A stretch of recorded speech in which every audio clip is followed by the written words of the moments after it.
Perquè volem parlar de Creadors Televisió, és la comunitat de creadors de contingut en català. Ha celebrat el Dia Internacional de Videojocs amb una marató de Twitch de streams en català. Creadors TV, que en part són els responsables de que el català sigui una llengua disponible a Twitch, són una comunitat d'unes 300 persones que treballen per potenciar els continguts en català a xarxes com Twitch o YouTube. I amb iniciatives com la d'aquest dissabte, en què van organitzar directes en català des de les 9 del matí fins la 1 de la matinada i intenten donar-se a conèixer i aplegar més usuaris i creadors. Bé, una altra de les connexions d'avui és amb el David Buixarraix. Ell és creador de contingut i un dels impulsors de Creadors TV. Hola, com estàs, David?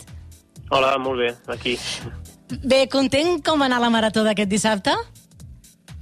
Com? Content de com va anar aquesta marató? Explica'ns això que vau aconseguir.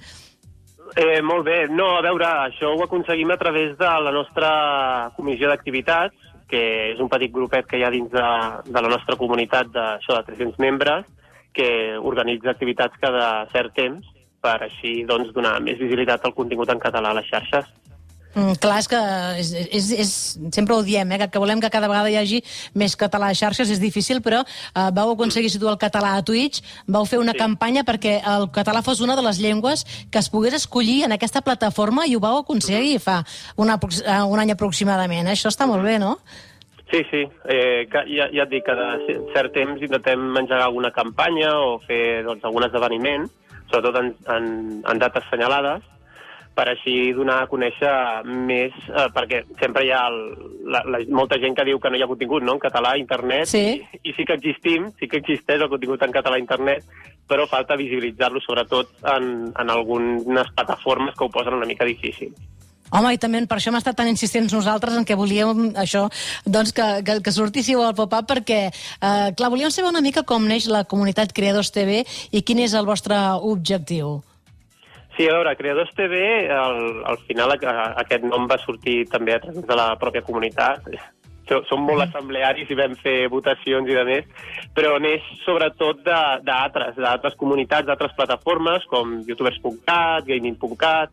Hi ha darrere molta gent que ja porta molt de temps fent contingut i a poc ens vam anar unint i vam anar buscant també molta altra gent que volgués participar. És obert a tothom, és un projecte transversal i obert a qualsevol persona que fa contingut en català a les xarxes i a poc ens hem anat organitzant per crear aquesta comunitat i a partir d'aquesta comunitat ara sí que ja estem en un projecte ja una mica més gran i ambiciós, que és crear una plataforma independent amb la seva pròpia pàgina i la seva pròpia app, que és Creadors.tv, on puguem aplegar i puguem donar visibilitat a tot aquest contingut en català, sense estar per sota d'altres llengües, no? I la idea final, l'objectiu final, és que la gent prengui com a referència aquesta web app i sempre que vulguin consumir contingut en català fet per la pròpia gent, doncs puguin entrar aquí i trobar-lo fàcilment i que estigui tot categoritzat i que tingui més repercussió. Sí, clar, un directori perquè s'acabi trobant, no?, aquesta gent que sempre es busca. En definitiva és crear una finestra accessible a tothom i que a partir d'aquesta finestra puguis accedir al contingut de Twitch, de YouTube, de TikTok, d'Instagram, de la plataforma que sigui el moment que estigui de moda, diguéssim. Tu que fa temps que hi ets i que segurament has fet aquest anàlisi, tu ets de fet a Twitch, a TikTok, a YouTube, a quina plataforma català té millor salut i pitjor? Tu què diries en el rànquing? Jo diria que ara mateix la plataforma que té més salut o que tenen més salut a nivell de contingut audiovisual en català podria ser TikTok, sobretot, perquè s'ha tornat molt viral entre els joves i realment en allà s'ho han muntat molt bé. O sigui, la plataforma de TikTok té un algoritme molt ben muntat perquè realment, si busques contingut en català, el puguis trobar.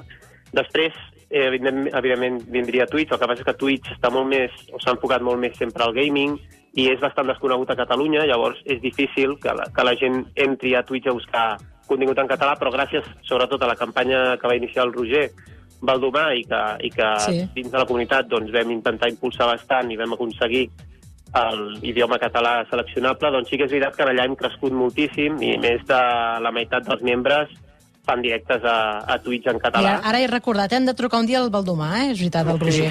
És veritat, sí, perquè el que ha treballat ell pel català a xarxes, només ho sap ell. És una referents que li ha donat bastanta canya a intentar aconseguir coses pel català a internet. I tant que sí. Escolta, ara parlarem amb un youtuber català que té milions de seguidors, en Martí Mires. Com el convenceries perquè faci també continguts en català? Perquè una cosa és ser un youtuber català i l'altra fer-ho en català. Va, tenim ara un minut de publicitat, però jo què li dic? Què li dic al Martí perquè faci coses en català? Jo crec que no és qüestió de convèncer algú perquè faci contingut en català si és que no té la iniciativa pròpia de fer-ho.